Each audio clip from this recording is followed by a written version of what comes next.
ભરૂચ જિલ્લા ભારતીય મજદૂર સંઘ દ્વારા ઔદ્યોગિક એકમોના કામદારોના વિવિધ પ્રશ્ને કલેક્ટરને આવેદનપત્ર પાઠવી રજૂઆત કરવામાં આવી હતી।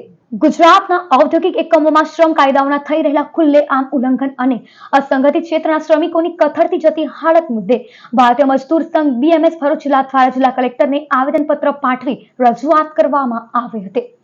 સંઘના આગેવાનોએ આક્રોશ વ્યક્ત કરતા જણાવ્યું હતું કે હાલમાં કોન્ટ્રાક્ટ કામદારો પાસે 8 કલાકના બદલે 10 થી 12 કલાક સુધી કામ કરાવવામાં આવે છે, છતાં તેમને પૂરતું વેતન આપવામાં આવતું નથી।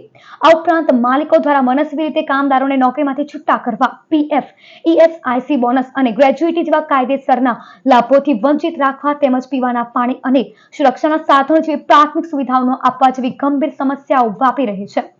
તારીખ 1/4/2026 થી અમલમાં આવેલ નવા 4 શ્રમ કાયદાનું તાત્કાલિક ધોરણે ચુસ્ત પાલન કરાવવામાં આવે।